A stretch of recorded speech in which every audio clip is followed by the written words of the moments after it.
បាទឆ្លៀតឱកាសនេះក៏សូមថ្លែងអំណរគុណដល់ក្រុមហ៊ុនវឌ្ឍនៈគឺជាបុត្រសម្ព័ន្ធនៃវឌ្ឍនៈក្រុមដែលជាអ្នកវិនិយោគលើគ្រប់វិស័យជាមួយនឹងសហគ្រិនខ្មែរសុទ្ធសាធក្រុមហ៊ុនវឌ្ឍនៈគឺមានផលិតផល21មុខបាទក្រោមម៉ាកសញ្ញាចំនួន5គឺវឌ្ឍនៈគ្រុឌ Dragon V Active និង V Cola ហើយក្រុមហ៊ុនវឌ្ឍនៈតែងតែចូលរួមនៅក្នុងសកម្មភាពបាទកីឡាសកម្មភាពបុណ្យជាតិតូចធំសកម្មភាពសង្គមជាច្រើន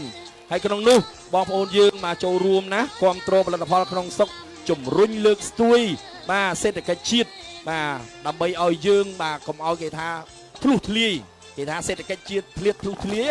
ហូរចេញទៅក្រៅអញ្ចឹងយើងគ្រប់គ្រងផលិតផលខ្មែរយើងជួយបំពេញចំណុចខ្វះខាតនេះអញ្ចឹងហើយបានក្រុមហ៊ុនវឌ្ឍនៈប្រូវេរីបានចូលរួមនៅក្នុងការឧបត្ថម្ភគ្រប់សកម្មភាពទាំងអស់នៅក្នុងបរិជាណាចក្រកម្ពុជា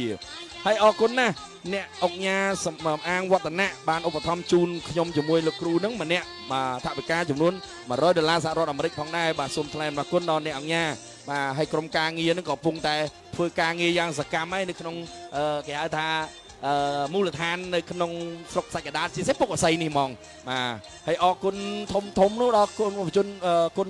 បាទប្រជាអធិការបាទផាត់សុកនឹមប្រជាអធិការក៏ដូចជាលោកជាងសុកវ៉ាដែលជាប្រធានសមាគមបានចូលរួមជួយច្រើនណាស់ក្នុងការសម្របសម្រួលកម្មវិធីនេះឲ្យកាន់តែរលូនបាទអរគុណហើយក្មួយបាទអរគុណច្រើនដែលបានរៀបចំជួយសហការ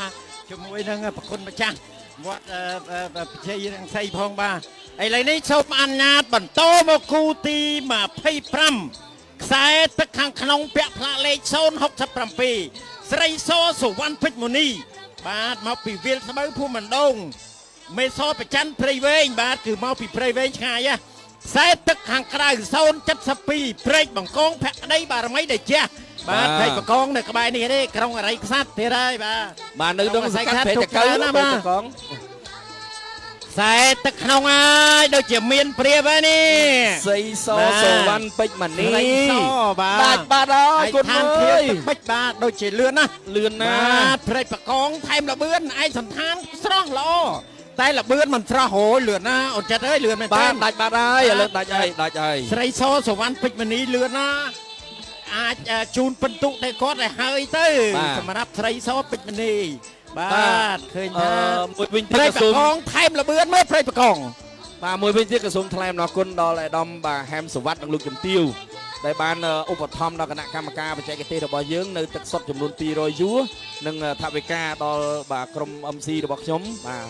នៅក្នុងថវិកាចំនួន2លានរៀលបាទសូមថ្លែងអំណរគុណដែរដល់អាដាមលោកជំទាវទទួលបានសុខភាពល្អនិងជោគជ័យគ្រប់ភារកិច្ចបាទអរគុណណាស់ឥឡូវនេះយើងនឹងបន្តបាទទស្សនាជាបន្តទៀតដោយសារទូកវែងរបស់យើងនៅសល់ឥឡូវនេះក្រុមការងារបច្ចេកទេសរបស់យើងហាក់ដូចជា